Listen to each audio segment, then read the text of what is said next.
a double-sided hit single, Surfin' Safari and 409, and instantly they found their two appealing brands, Surfin' and Cars. This is the story of unconditional love and the triumph of one person over all of his demons and fears. From the moment Mick and Keith met through to U2 as a high school band in Dublin, how did our biggest music legends make the leap? Passion, talent, luck, and even scandal often came together to propel these stars from obscurity to household name. The stories, the journey, the wild behind the scenes, and much more. I'm Dave Anthony, and I'm the host of From Garage to Stadiums. Welcome to Garage to Stadiums. Today's episode is the story of the Beach Boys. The Beach Boys are an American rock band formed in 1961 in Hawthorne, California, a suburb of Los Angeles, just about 12 miles from Hollywood.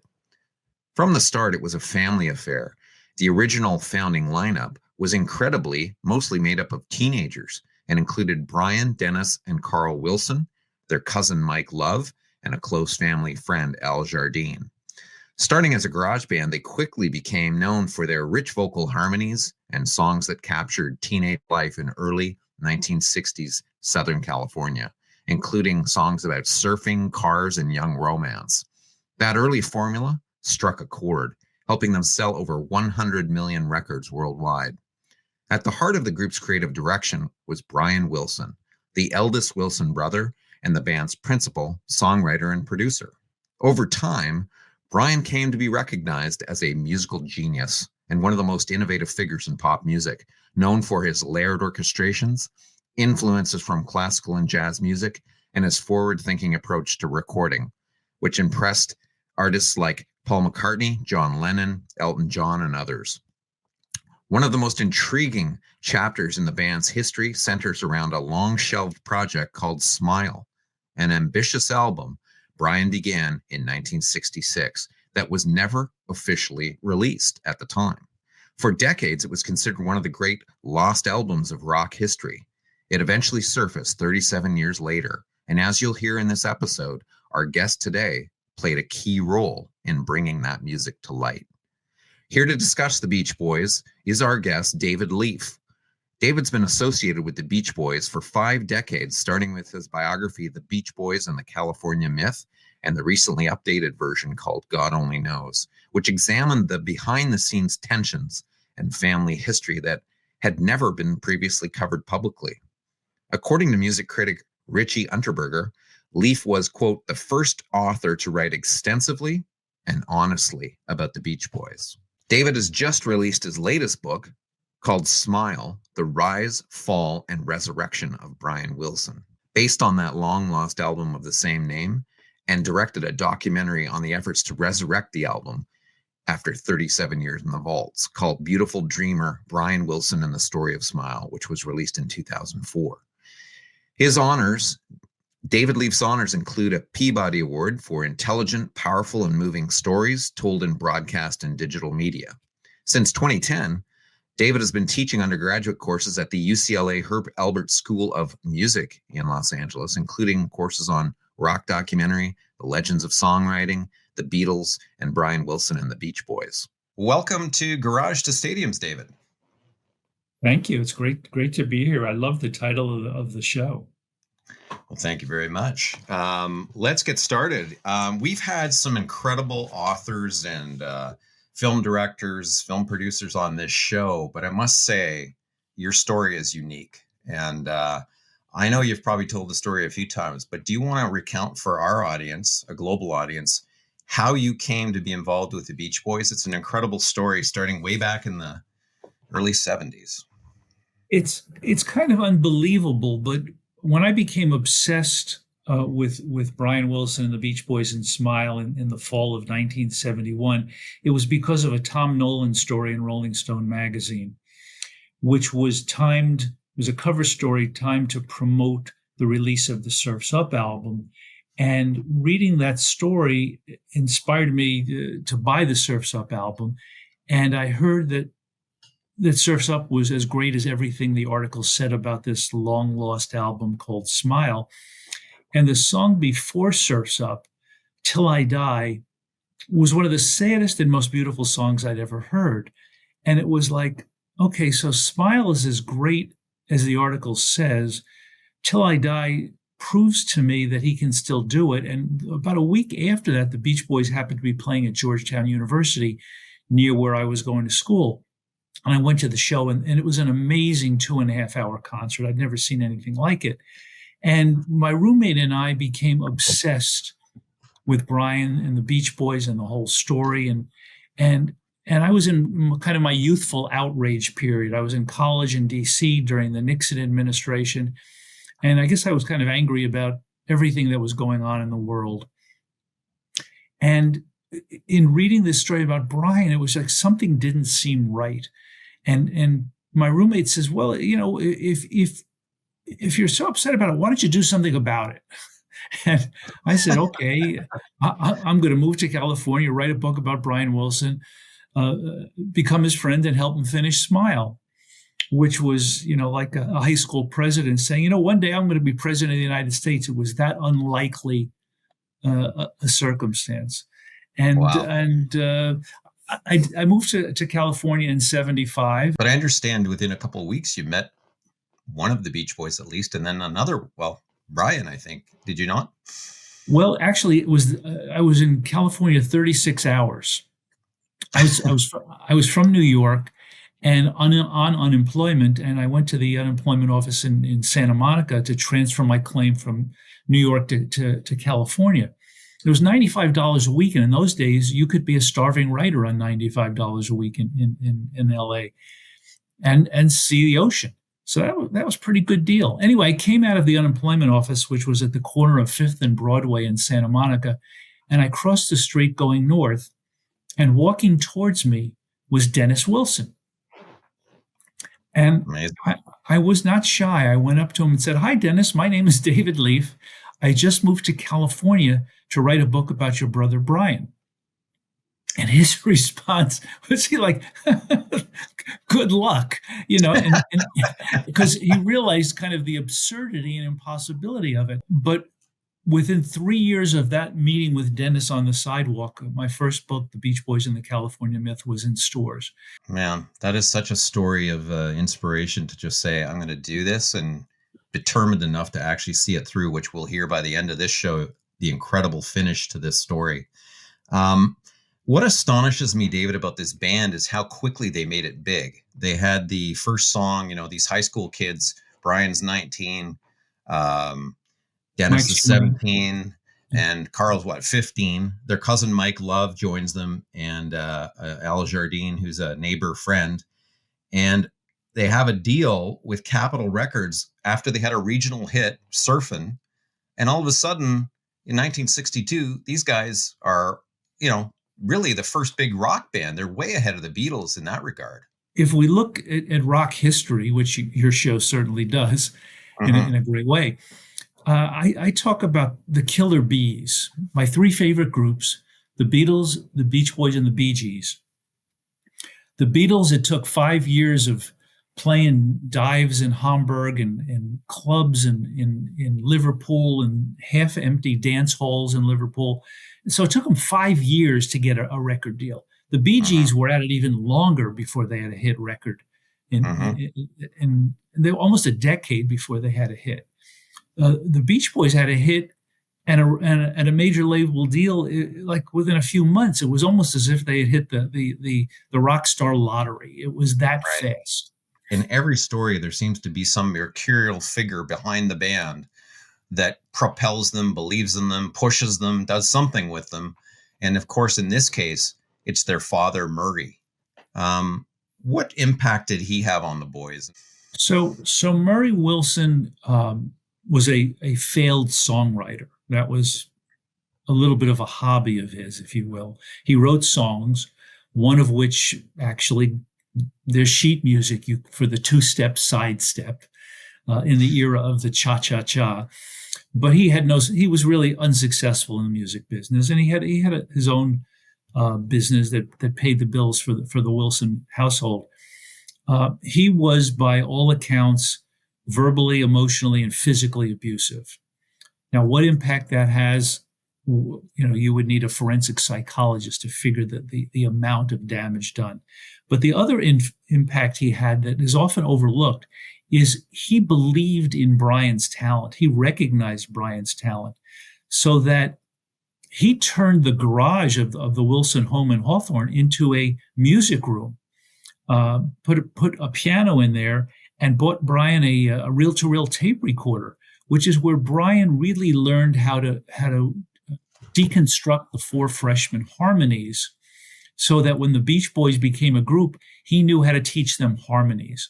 And their blend, their vocal blend, is really the story. So Murray has, before there's a Beach Boys, he has a significant influence. Then they have this fluke hit, absolutely a fluke. Now, what's his role in that? And the boys play him this song that they've called Surfin', and he knows a local independent producer and introduces them. And all of a sudden, they're in the studio with Height Morgan, and Surfin' comes out, and it's a local hit, in large part because they had a call-in show on a radio station, and if you called in and chose one of three songs, that became part of the playlist. And the Beach Boys were calling in under all sorts of different voices and getting all their friends to call in. So they were helping their own success along. At any rate, so they have this hit, and Murray takes a demo tape they've recorded to Capitol, and a guy named Nick Vinay hears it and signs them almost instantly. And when they signed, you've got, Brian's in junior college. Mike is not going to college. As he joked, I was in the oil business, gas and oil. Can I check your tires? He was working at a gas station in the day and then working at his father's place at night because he had gotten a girl pregnant and they were married. And so he was a grown-up already. He's 21. Yeah. But wow. Carl was 15. Dennis was 17. And Al Jardine, not believing there was any future in the Beach Boys, had said, okay, good luck, guys, had left. And David Marks, who's a neighbor friend of Carl's who used to jam with him all the time, another 15-year-old, joined the group. And he was on the first 4 albums. It is just an astonishingly fast rise from nowhere to them having a double-sided hit single, Surfin' Safari on one side and 409 on the other side. And instantly, they found their two appealing brands, if you will, Surfin' and Cars. In 1962, the Beach Boys were signed by Capitol Records. They put out Surfin' Safari, and ascension to stardom happened almost immediately. They were called America's bands, and the albums and hits just kept on coming.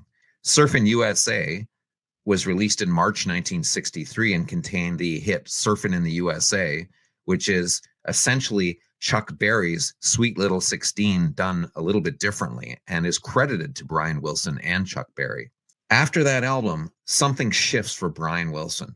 Inspired by Phil Spector's production of Be My Baby by the Ronettes, an all-girl group, he starts thinking differently about how music can be arranged.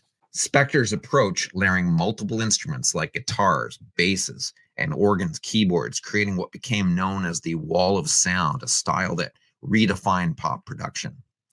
Brian takes note, and with the Surfer Girl album, he begins stepping into a more serious creative role. He brings in professional studio musicians known as the Wrecking Crew, who also played on Spector's albums, and starts incorporating strings and a wider range of instrumentation. You can hear the difference in tracks like In My Room. Also on that album was Surfer Girl and Catch a Wave. This was followed by Little Deuce Coupe, an album in October 1963, which contains the song Little Deuce Coupe, Be True to Your School, 409, a song about a Chevy car with a V8 409 cubic inch engine, and the song Shut Down. Shut Down Volume 2 was released shortly thereafter and contained the hits Fun, Fun, Fun. All Summer Long in 1964 was the next album, containing Get Around and Be True to Your School. And this run of albums was the start of 9 consecutive gold albums for the group. And that formula through those first few albums just takes them to the top of the chart. However, touring comes at a price for Brian. He has panic attacks on tour on an airplane in December of 1964 and makes a decision to stop touring. Influenced by Phil Spector's Wall of Sound, he wants to focus solely on songwriting and studio production. In effect, he will become primary creator and producer, while the rest of the band will be the touring version of the Beach Boys. Next, we'll dive deeper into the remarkable talents of the eldest Wilson brother, Brian Wilson, a man who would go on to become a towering figure in the evolution of modern music. And what makes what you are about to hear more astonishing? He was actually deaf in one ear. Accounts vary as to how this happened. Some say it was the result of a childhood accident, struck in the head with a pipe by a neighborhood friend. Others claim it stemmed from physical abuse at the hands of his father, Murray, an issue we touched on earlier.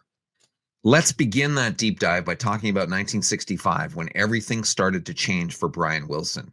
He stepped away from touring with the Beach Boys and turned his full attention to the studio. As mentioned, Brian was fascinated by Spector's Wall of Sound and embarked on continuing to evolve the music even further. You can hear that influence loud and clear on the Beach Boys' Today, released in March 1965.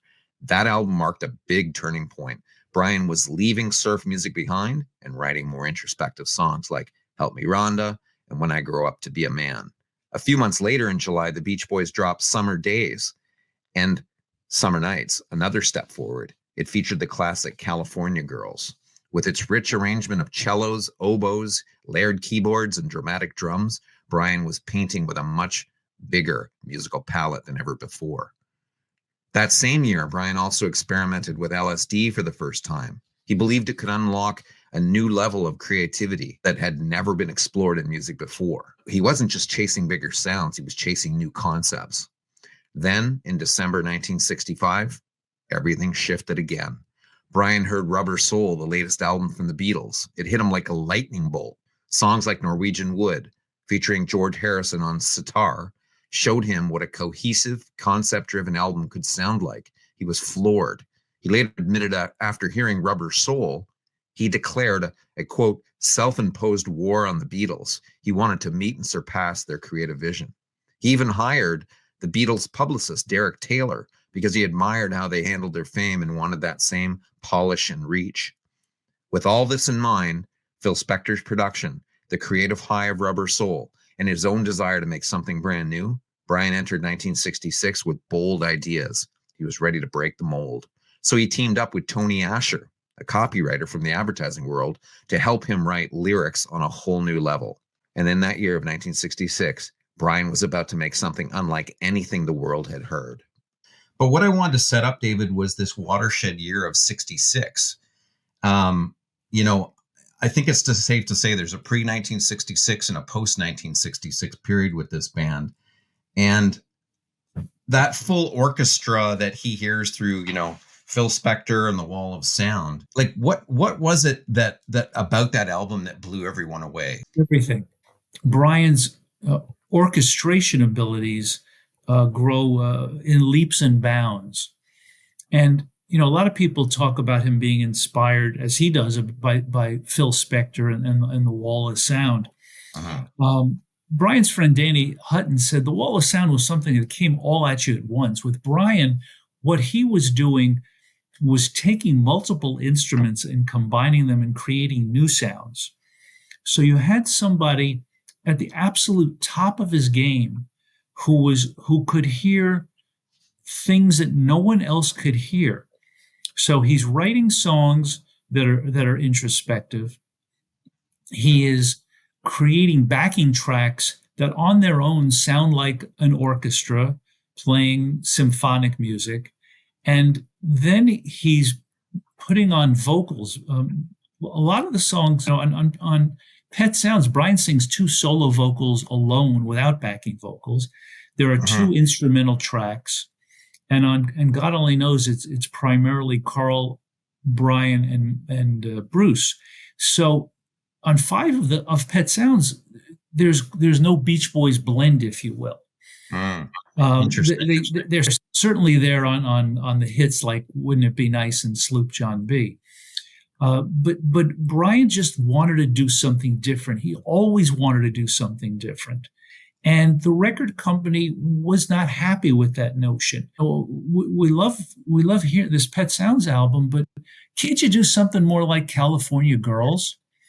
And so this push and pull, this tug of war between formula hits and advancing, uh, first really comes into the fore, and it's a real issue for Brian because up until then nobody had questioned what he was doing. He had complete and total support, as you pointed out in 1965 when he stayed home.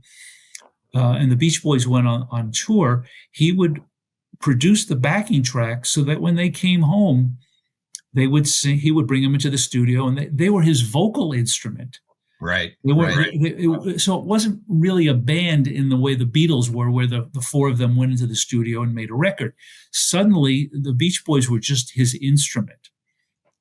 Now, he played that instrument magnificently, and nobody, I believe, has ever sung better than that Beach Boys blend on the records. I mean, it's just a sound that I talk about the Church of Brian Wilson, and that when they sing something like the Lord's Prayer or Our Prayer, it really feels like you're in church. And so there are all of these sounds on Pet Sounds that are new, and so for people in the music industry, it's like, holy shit, what just happened here? And not only just the music industry, but as Brian told me, John Lennon and Paul McCartney call him to congratulate him and tell him how much they love the album. So it's getting everywhere. Sir George Martin told me in an interview that Sgt. Pepper was their attempt, accent on the word attempt, to equal Pet Sounds. So that gives you a sense of the impact that the music had on everybody who was listening. Capitol Records wasn't so happy. They had quotas to make. So less than 2 months after Pet Sounds was released, they put out Best of the Beach Boys, which was really a slap in the face. It's sort of it would have undercut Pet Sounds. It would have taken away from it, cannibalized it. Well, it cannibalized it, but it sabotaged it, because when stores sold out of Pet Sounds and they reordered more copies, what they got was Best of the Beach Boys.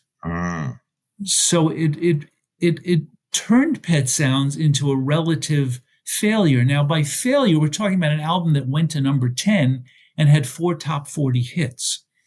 Right. But Capitol was in the music business, accent on the word business. Reviews of Pet Sound by music historian Larry Starr have in retrospect called it a cohesive work of art, not just a collection of songs. Billboard in 1966 gave it a positive review, calling it a masterpiece and noting Brian Wilson's growth as a composer and producer. Cashbox magazine praised the album for its exquisite musical textures and highlighted Brian's unique vision. And Rolling Stone also praised it, saying it was the best album Brian Wilson has delivered. McCartney and Lennon both inspired by it. George Martin has talked at length about the album. Do you have a view on how specifically it influenced the Beatles? Did it change their sound, their approach, their philosophy? Well, it manifested first and probably foremost on the Revolver song Here, There, and Everywhere. I was lucky enough to interview Paul, not yet Sir Paul McCartney, in 1990 for the CD liner notes for the first CD of Pet Sounds, and he talked about it then that was the most obvious influence. But he was just staggered by what Brian had done on Pet Sounds. And in that interview, he said, "I've given a copy of the album to my children because no one is musically educated until they've heard Pet Sounds."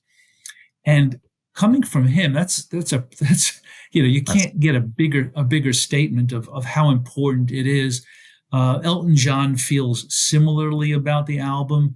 I read an interview with Questlove in which he was in the 90s in a record store in London, and he had never heard Pet Sounds. And it was being played over the sound system in the record store. And he said, "What is this? I feel like I've known this music my whole life." And so there was something about it. Brian had captured in that moment something that spoke to everybody. This is more of a speculative question, I suppose, to answer, but do you think Brian's decision to stay home and innovate in the studio influenced the Beatles to stop touring? I don't think so. I think he quit touring at the end of '64. Although there's a great quote from John Lennon at the end of '65. There was this kind of jukebox jury thing that he was on, analyzing recent songs, and he was listening to the Beach Boys' latest single, "The Little Girl I Once Knew," and he was talking about what Brian Wilson does. And he said, well, he just stays home and he sits and he thinks and he comes up with these incredible arrangements. So that might have planted the seed, but I don't think they needed any seeds planting. Touring was terrible in those days. They were playing baseball stadiums, and everybody talks about the Beatles at Shea, not understanding that their sound came through the loudspeaker. So the same speakers that would say, "Now batting number 12," that's how people heard it. You didn't have big stacks of Marshall amplifiers behind them. So it was just dreadful. And '66, I think, is why they stopped touring, because their lives were threatened. What happened when John made his so-called "bigger than Jesus" remark, and they were threatened with death in the United States. And there was an incident in the Philippines where they offended Imelda Marcos when they played the venue in Japan. In Tokyo, they offended people who felt this was a religious place, and the Beatles should not have been there. So they had plenty of reasons to quit touring. You also asked me, what else influenced Brian besides quitting touring. And in a 1966 interview, he indicated that in '65 he had taken his first LSD trip. So there's no question that drugs played a role in this story in a significant way, because he also talks about, smoking some pot and listening to the Rubber Soul. Well, the volleying back and forth between those two great bands is something that you really document well, how they influenced each other. Despite the commercial disappointment in the U.S. of Pet Sounds, Brian begins a several-month odyssey to create a single and a Good Vibrations. Is there a song that's closer to heaven than that song? It's unbelievable. It's a pretty remarkable piece, and it's the first time you refer to it as a song. Everyone has to think of it as a record, because it was the first time Brian has recorded in pieces and then figured out how to put it all together. Up until then, he would have a melody in his head when he recorded a backing track. Right. This is the first time that he has. I think there might have been as many as 19 sessions. Brian uses all sorts of instruments like violins, cellos, multiple basses, whistles of all types, organs, sleigh bells, marimbas, glockenspiels, electro-theremins. He comes up with the concept of modularity, which is essentially creating small bits of songs that can be put into other songs. Imagine software code that can be parsed and placed in different spots to create different outcomes. The song Good Vibrations, for example, is like several songs in one. So he has taken this new approach to recording, and he's getting a lot of grief for it from the record company. Why is it taking so long? Why is it costing so much? And he's doing his best to ignore them. But it becomes wearying when you're not being supported and you're still providing hit records. And Good Vibrations is almost an instant worldwide #1 hit. Now, Pet Sounds, interestingly, is a success in England. Yeah. At the same time, it's not as big a success here in America. Exactly. The Beach Boys go to England in the fall of '66. They're greeted as conquering heroes, and I think it was an NME at the end of the year in their Album of the Year poll. They put Revolver and Pet Sounds as co-#1s, as albums of the year. So he's done what was seemingly impossible. in a sense, beaten or at least equaled the Beatles in terms of critical appreciation. There's a poll, a reader's poll. Pick your favorite pop group, and the Mhm. Beatles are edged out by the Beach Boys. Wow, Pick, incredible, eh? pick your favorite pop personality. Brian is in the top 5 of Mhm. that, along with Paul John and Bob Dylan. I mean, it's just staggering what happens in 1966. The appreciation for that album, yeah, in the UK. The I guess, this is where it really gets interesting. And Next, we're diving into the incredible story of a truly legendary lost Beach Boys album, Smile. It was originally started back in 1966, that same watershed year when the groundbreaking Pet Sounds came out, along with a massive hit single, Good Vibrations. And for 37 years, it remained a mystery, unreleased to the public. And David, we will discuss how you played a role encouraging Brian to revisit and resurrect the Smile album. Good Vibrations, I guess, emboldens Brian to, embark on Smile, and he recruits Van Dyke Parks, who's a, multi-instrumentalist, arranger, real. And what's interesting to me is how young these guys still are. They're 24 and 23 when they start working together. Right. And so this teenage symphony to God, quote unquote, that Brian Wilson calls Smile. I've read conflicting things about what this album is about conceptually. Is it about America? Is it about elements, fire, water, air? You've spent a lot of time with Brian. What's the story now that this album is about? Well, as you know, I've written an entire book about Smile, the rise, fall, and resurrection of Brian Wilson, because Pet Sounds and Good Vibrations are the apex of his rise, and the Smile project on which he embarks with Van Dyke, that he ultimately shelves after about 7 months of work on it, is as catastrophic a fall as any artist had ever experienced, I think, in terms of their creation and their personal life. And so, what is it they're doing? So one description is it's the story of a bicycle rider looking down upon America as he goes from Plymouth Rock to Hawaii. That's one story. Another story is that it is indeed a teenage symphony to God. Another thing is it's going to have a suite of the elements, the 4 basic elements: earth, air, fire, and water. So that's all somehow going to be part of this. At the same time this is happening, Brian, with the help of a great record man named David Anderley, is forming Brother Records for projects that wouldn't be right for the Beach Boys. So an album of laughter, just Brian really believed in the healing power of laughter, which is why the title is called Smile.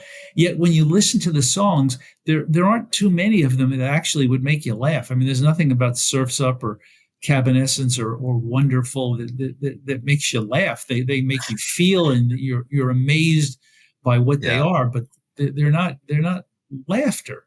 You got to go to vegetables and the wood shop when they're all knocking on various things to make sounds to get a sense of well, this is silly, because Brian didn't mind the fact that he would be laughed at. In fact, going back to when he was a kid, from the people I spoke to, whether it's Mike Love or one of his best high school friends, Rich Sloan, or one of his roommates from after high school, Brian loved to make people laugh, even if he was the butt of the joke. He just believed deeply that there was something profound, that when you laughed, your body experienced an epiphany, if you will. So you've got all of these pieces he's trying to fit into this. You've got all these pieces he's trying to fit into this one album. During the Pet Sounds sessions, Brian Wilson was working with the legendary Wrecking Crew, the same studio orchestra behind Phil Spector's Wall of Sound and many of the Beach Boys' recent hits. While he was creating some of the most innovative and memorable music of his career, the pressure was starting to build. Brian was under a lot of stress, even as his creativity soared. One especially striking example comes from a track called Mrs. O'Leary's Cow. It's a dramatic instrumental inspired by the Great Chicago Fire of 1871, and yes, named after the cow that was maybe unfairly blamed for starting it. Brian even jokingly bought everyone toy fire hats and envisioned the song as telling the story of the Great Fire. The drums in the song were meant to symbolize water being thrown on a raging blaze, gradually extinguishing it. But then something unsettling happened. While Brian and the wrecking crew were rehearsing that very song, a nearby warehouse actually caught fire. That coincidence really shook Brian. He began to worry that through the intensity of the music, he had somehow caused it, a moment that reflects just how much pressure he was carrying at the time. That sense of anxiety only grew as his ideas became more experimental, as reactions from his fellow Beach Boys weren't always supportive. It was a period of incredible artistic achievement, but also one of real emotional strain. And you've got the Beach Boys returning as conquering heroes, kind of wondering, what the heck is this? Is that sort of what happens next? Well, it depends. One of the things that's interesting about the Smile story, or anything to do with the Beach Boys, is you don't have one version versus another version. You've got about 20 different versions of the story. The version of the story that I subscribe to, if you will, is the one that I learned from David Anderle and Danny Hutton and Van Dyke Parks and Michael Vossi. Brian's inner circle, that this was an experiment, an art experiment, if you will, and that Brian wanted to do things differently. He knew he needed to do things differently. He was well aware that if you stayed in the same place, that you would be going backwards. And so how do you do something new? Well, Brian, with Good Vibrations, had shown exactly how you do something new, and it had been a giant success. So he was nervous as to how the new music would be received, but I don't think he was ready for the kind of, what the heck is this? And it threw him. Now you combine that with the record company, his father, the chemicals, a whole host of issues that were swirling around him at the time. And eventually he just, he said to me, he said, I figured I'd need a year to complete it, which makes sense, because if it took him 3 months to finish Good Vibrations, which is 3.5 minutes, how long is it going to take him to finish a 35, 40-minute album? Right. And what's sad, among many things that's tragic about all of this, is when one listens to what we were finally able to put out on the Good Vibrations box set, you hear music that is so staggeringly beautiful that the order doesn't matter. And so his ambition to create this new modular album was what was, in a sense, almost paralyzing him.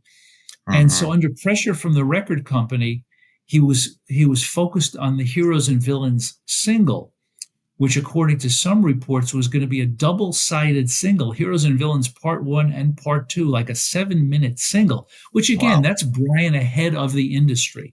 Totally. Now, was that going to be commercial? Who the heck knows? But he just did not want to repeat himself.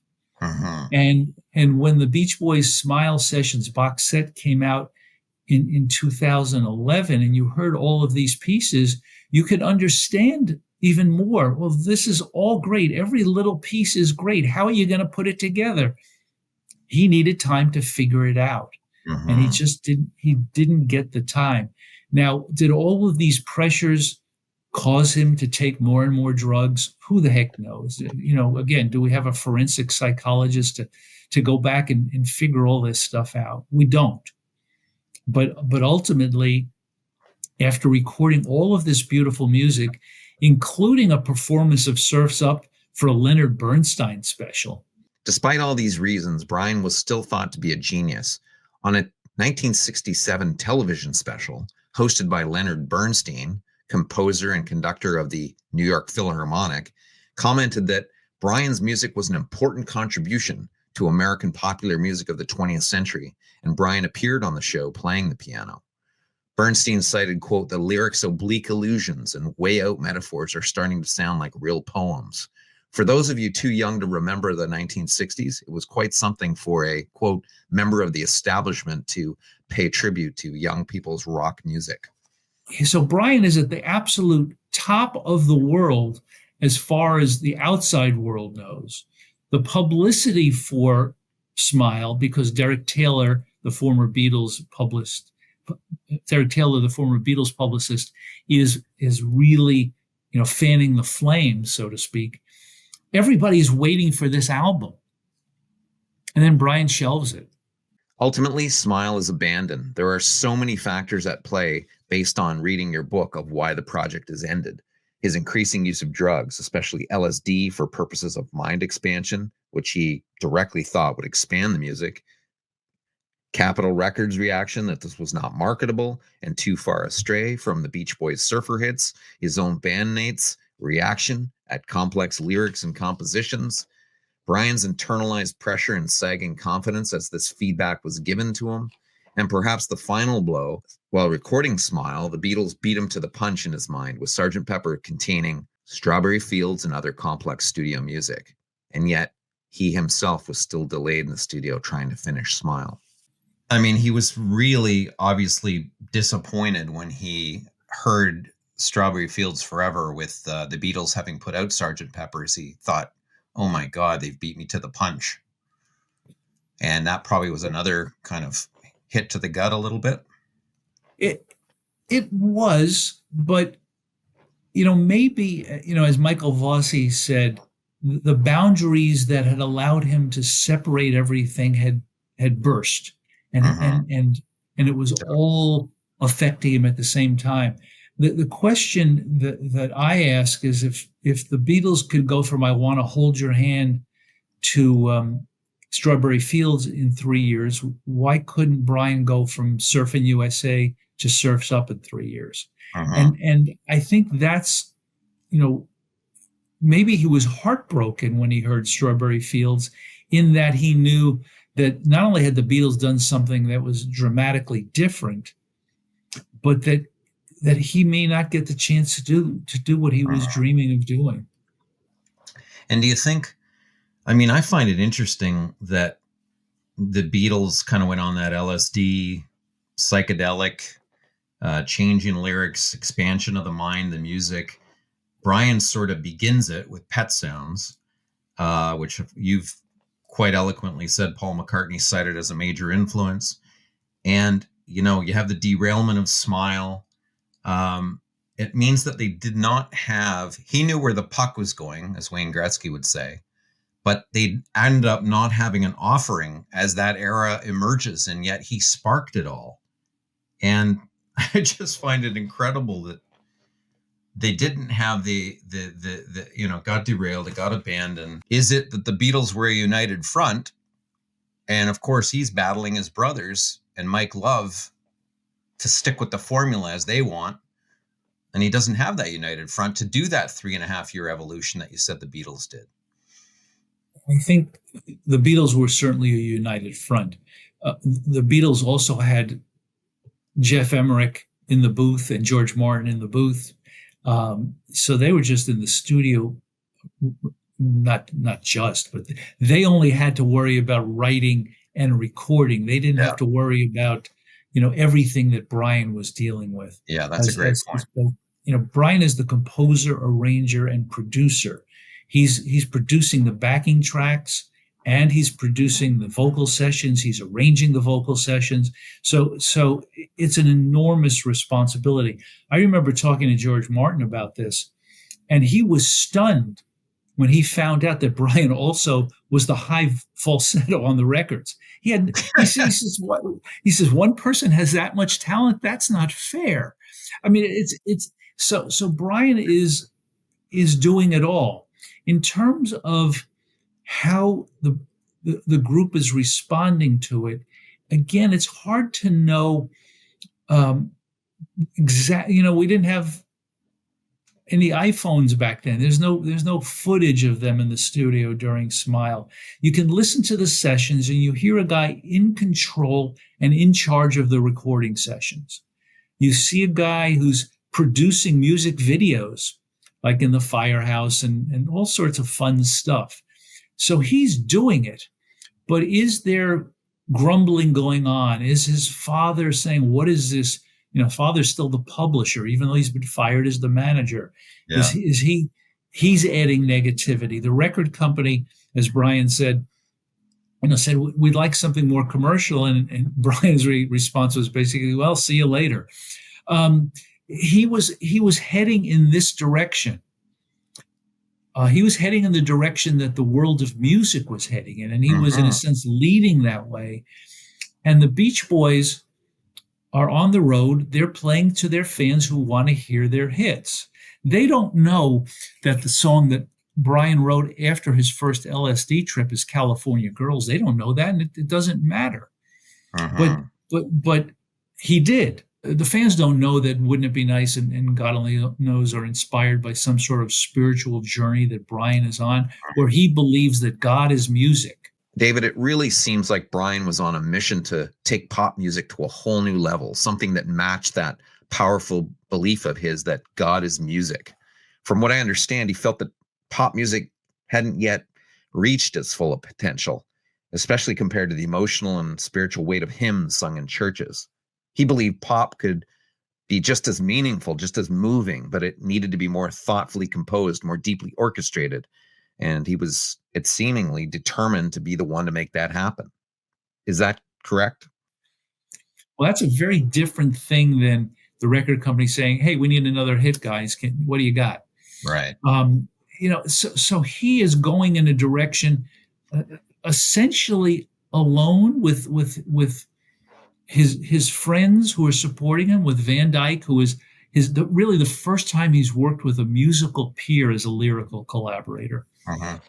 And it's just I think I cite, between Brian and I, we cite about 12 or 13 reasons why he shelved the album in the book. There's no one answer. I describe it as if you're looking through a kaleidoscope, and here it looks very clear this way, and then you turn the kaleidoscope and it looks completely different. And so none of us know exactly what was in his head when he put it on the shelf. But was it that summary statement that I thought I read in the book where you cited all those reasons, and at the end it sort of, Brian said, they just weren't with me. I didn't think it was right for them. Like he kind of walked away, and he kind of felt the duty, to support them in their, he was like the patriarch or something of that family, or the benefactor. Like he felt like it wasn't right for them in the end, and he kind of took the blame for that. Like, it's just very sad. Well, it's extremely sad. There was a loyalty to family that had been drummed into him by his father. And I think one of the key differences, if we're comparing the Beatles and the Beach Boys, is that the Beach Boys were a family business. And Brian recognized that. You use the word benefactor. By the time of Good Vibrations, they're all married or almost married. They all have their own big homes, starting to have kids. And suddenly, there's a lot of mouths to feed. Yeah. And that's what, if you're in the Beach Boys and you hear this music and you're thinking, well, how in the world are our fans going to react? Not just our record buying public, but when we go out and play this in Des Moines, Iowa, or wherever. Now, I'm looking at it from a different point of view, kind of as the elder statesman, saying, well, yeah, but everybody bought every copy of Pet Sounds that was in the stores. They bought 1 million copies of Good Vibrations. This was just the next step. And so those people would have been ready for this music, especially if we look at 67 as kind of a turning point where people are buying albums instead of singles, as a point where people are starting to use more recreational drugs. as everything about music is changing very rapidly. And Brian recognized that, and he was leading the way in that regard. And to misquote a Beach Boys lyrics, to misquote a Beach Boys lyric, he got shut down, Yeah. self shut down.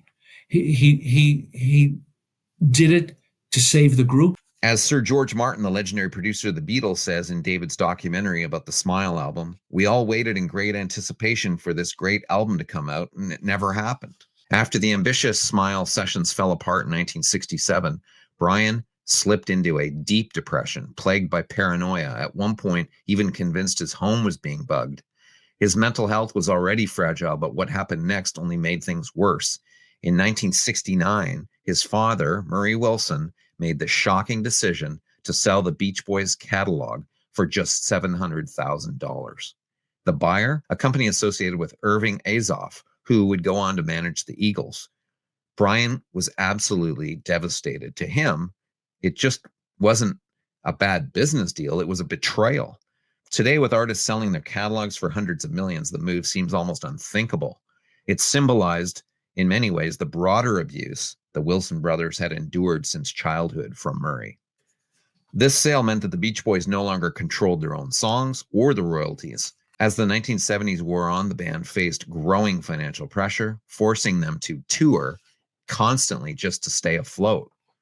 A greatest hits compilation brought brief success, but any new attempt at new material failed to really gain traction.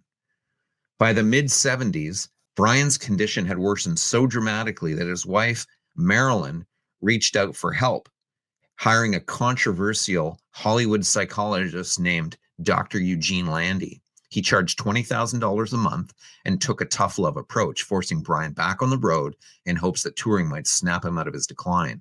But it backfired. Brian had quit live performance in 1964 due to crippling stage fright and panic attacks. His real genius thrived in the studio, not on stage.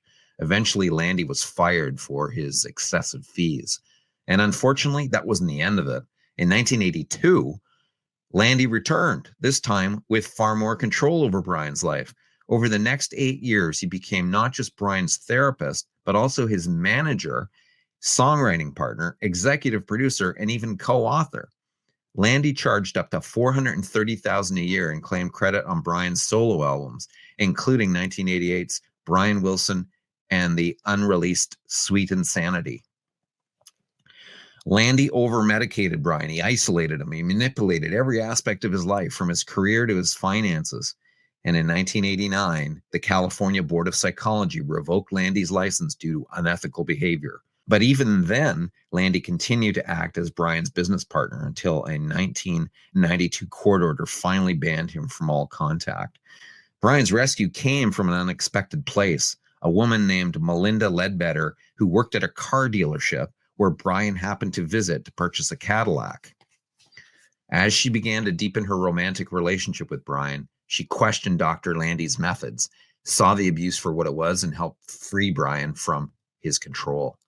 By the late 1990s, Brian reemerged. He began touring again, this time performing Pet Sounds with a new band. Audiences welcomed him with open arms, and with our guest David Leaf's help, Brian slowly had renewed confidence to revisit the long-lost album Smile. He started playing bits and pieces of it live, rekindling interest in the legendary album that had once been left for dead. But that leads us to the Resurrection, that 37 years after he shelves it, he actually comes back to it and brings it to life. And that's where I want to go next, is this incredible 37-year gap between shelving that album. And I have to tell you, your book, Smile, The Rise, Fall, and Resurrection of Brian Wilson, is and the documentary, the 2004 documentary called Beautiful Dreamer, Brian Wilson and the Story of Smile. What I admired about these works is your modesty in telling this story. You let others tell the story, and you pose those questions that you've so eloquently posed to us today. We don't know the answers. I can only give you the information, and you decide. And I have to congratulate you for that, because it's a beautiful. These are beautiful pieces of work. and while it's a beautiful thing to say, there's still some questions that we can't answer.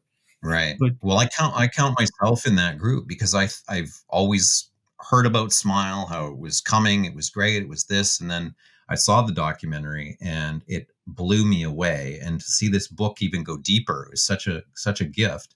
And I guess, how did you, because I think you're very modest, David, how did you get close enough to Brian?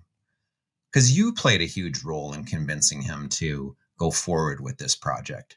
he's incredibly strong and incredibly sensitive, which sound, irreconcilable. And he's easily hurt, but he's been hurt so many times that he can shrug off the pain.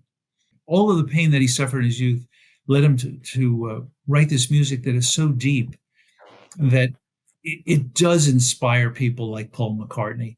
It's just because it is filled with the healing power that Brian would say of God's mercy.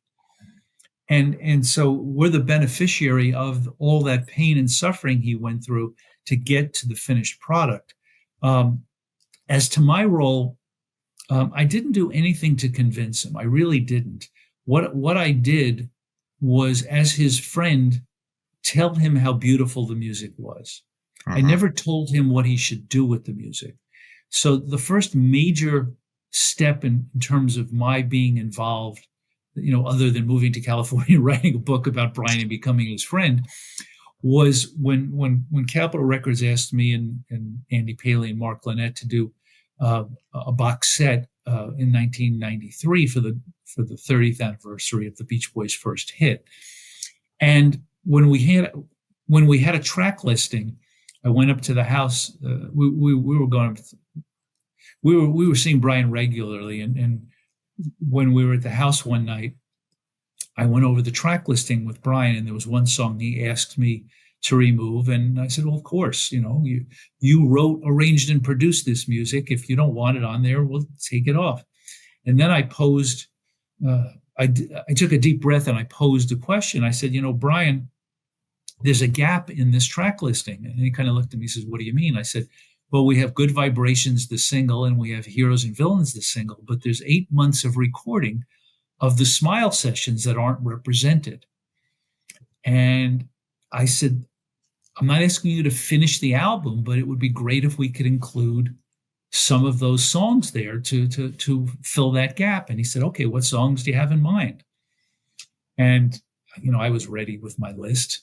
And then I said, "Well, Surf's Up, Cabin Essence, Wonderful, Wind Chimes, etc." And I purposely didn't mention Fire because I figured, I don't want to push that button. But I mentioned the songs, and he said, "Okay." There was no back and forth, like, I don't want to do this one or that one. But what I realized, what I said was, I'm asking you, the man who created this music, if it's okay if we put this on the box set, not saying to you, we're going to do it whether you like it or not. I'm showing him respect. And I think he appreciated that. And so a couple of years later, one time, again, we were up at the house, and I had a bunch of 3x5 index cards in which I had written the titles for every song that we knew of from Smile. He and I stood over the kitchen table trying to sequence them, to no avail.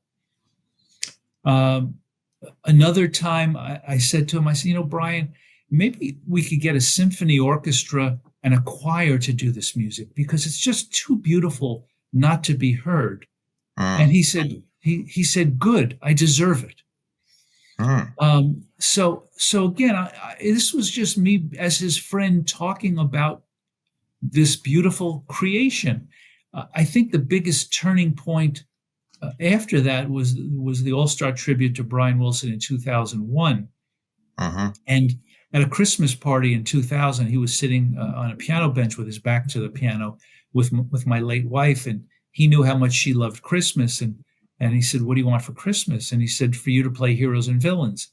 And he said, "Okay." And he just, again, she wasn't saying, "I want you to go on stage and play Heroes and Villains." She just wanted to hear him play the song. Yeah. And Wow. he said, okay. And he turned around and played it. And we were all just, to use a British word, gobsmacked. Yeah. And when it was over, because I was the creator and writer and producer of that tribute, I said, Brian, you really should do that at the tribute next year. And he said, okay. I mean, it wasn't, Wow. there was no arm twisting. It was just, Yeah. again, a friend to friend. This is a beautiful piece of music. Why not do it? And that was a big turning point because he started adding Smile songs to his sets in his touring after that. And so you had a guy who was essentially what was happening. I would put it, Smile music was being performed and the world wasn't coming to an end. So he reached a place where when his management team and his agent and Glenn Max from the Royal Festival Hall said, "Hey, what about coming here and doing Smile?" Essentially commissioning it. He was like, "Okay, I think maybe the world's ready for Smile." And the strangest thing that happened to me during that period was we were walking back from the movies one afternoon, and after he had announced that he was going to be doing Smile in England, and he said, "I can't do this unless you're there with me every day." And I was like, almost like, "What are you talking about?" I said, "Brian, I got a production company. I got my job. I got to work. You know." Yeah. And I said the only way I could be there was if we made a documentary. And he said, "Okay." Huh.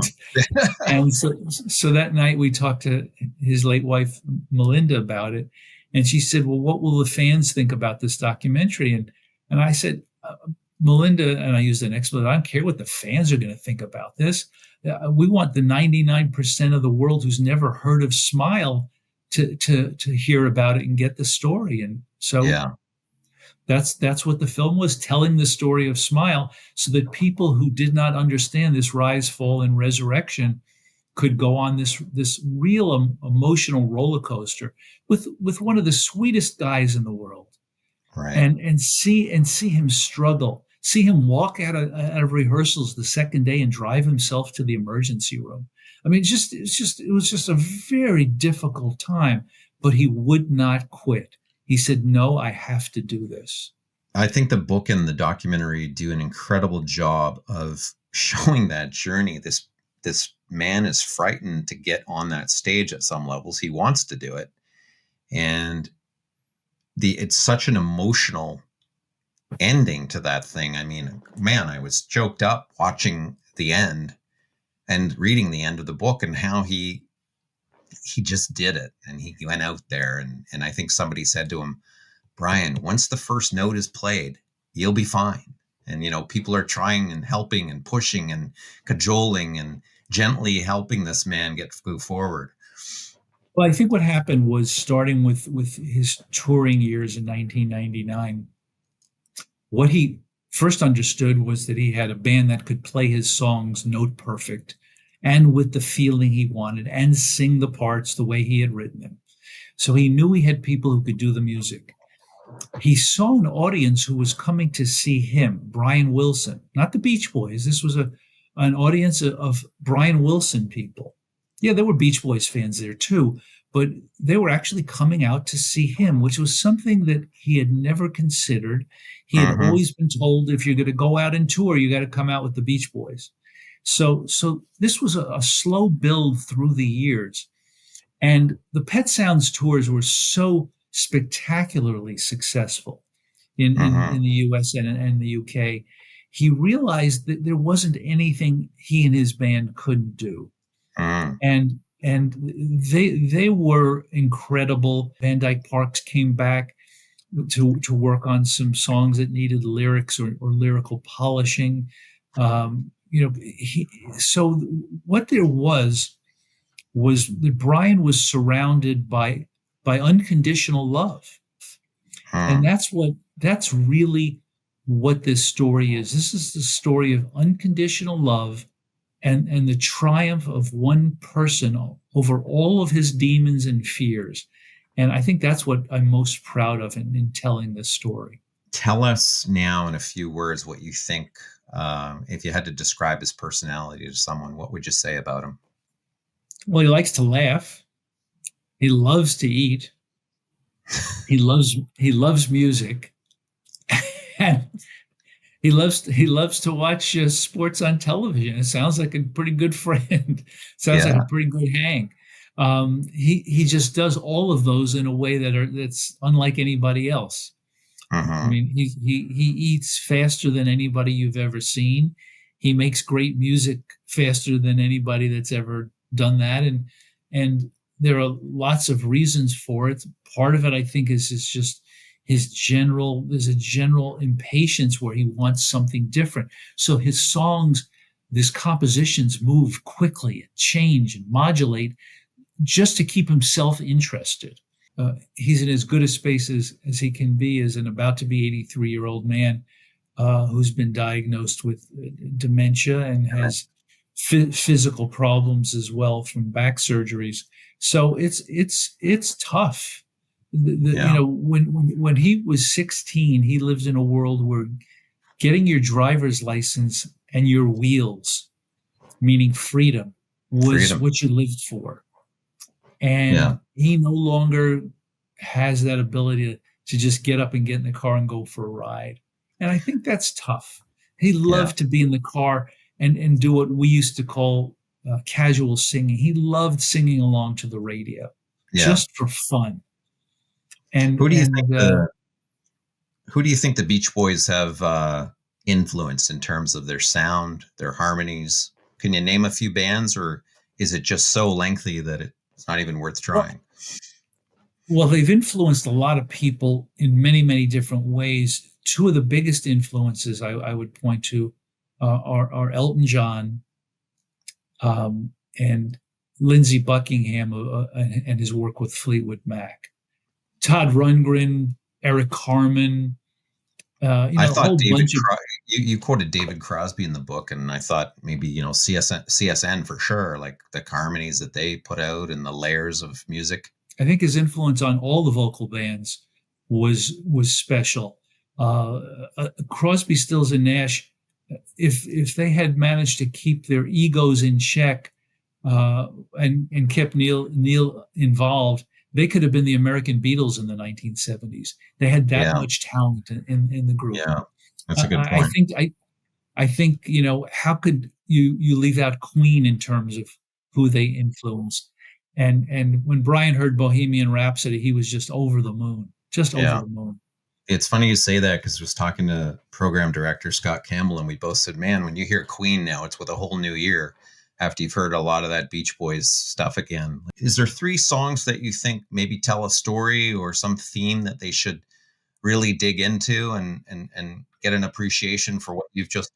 Well, I'm gonna pick two songs that sent me on my journey. The last two songs on the Surfs Up album, "Till I Die" and "Surfs Up," because I think those the depth of those songs and the beauty of them.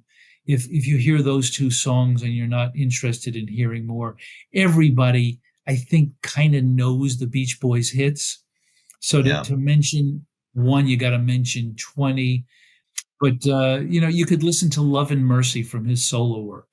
That's a song that I think has stood the test of time as well. But there's so much. It's that's you know our audience is going to leave this episode with a new appreciation for Brian Wilson and your book.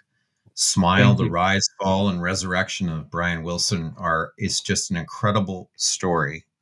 It tells of a fragile genius who is strong enough to face so many challenges and resurrect that Lost Smile album 37 years after its creation. And I wanted to thank you today, David, for appearing and telling such an eloquent tale of Brian's life. Thank you very much. My pleasure to talk about it. Well, I don't know how much I support I'm the what we're seeing behind me is the classroom at UCLA. I teach Oh, okay. Yeah. at the UCLA Herb Alpert School of Music. And yesterday That's, in my class, which is called Good and Bad Vibrations, my guest was Mike Love. For oh, two and a wow. half hours, we got to talk about things that people may have never heard. It was just an Yeah. amazing, amazing day. Wow. Does Mike Love sort of look at you as you're closer to Brian? I'm not sure I trust you, or does he like he's okay with you? He knows I'm closer to Brian. Um, it's not a it's he but he knows I love the Beach Boys, so Okay. he knows how hard I've worked through the years to proselytize for all of this. No, he came. It was a tremendous spirit of joy, and as I say, the stories he told yesterday, fascinating stuff, especially about his childhood and his early years making music with his family, the Love family, and also about his philosophy, his long-standing He's a anti-war Buddhist, stance isn't against. He seems to be something of a Buddhist the way he was talking. Yes, he? Yeah. very determined to speak only positively about Mm, his life and experiences, and interesting. feels that that's what he brought to the group, contrasting with Brian's melancholy, as he put it. Yeah. Yeah. David, again, thank you so much for coming on. That was an excellent recounting of an important figure in the history of music. Thank you, Dave. My pleasure. I'm glad you invited me. Despite the Beach Boys surf image, only drummer Dennis Wilson actually surfed. It was Dennis who suggested the band write songs about the local surfing craze, which led to their first hit, Surfin'. As we mentioned in the episode, Paul McCartney was a huge Brian Wilson fan. He has repeatedly praised Pet Sounds, saying it was the inspiration for Sgt. Pepper's Lonely Hearts Club Band, and purchased copies of Pet Sounds for his kids because, as he said, nobody's musical education was complete until they heard that album. He called God Only Knows from that album the greatest song ever written. The original Beach Boys lineup, Brian, Carl, and Dennis Wilson, Mike Love, and Al Jardine,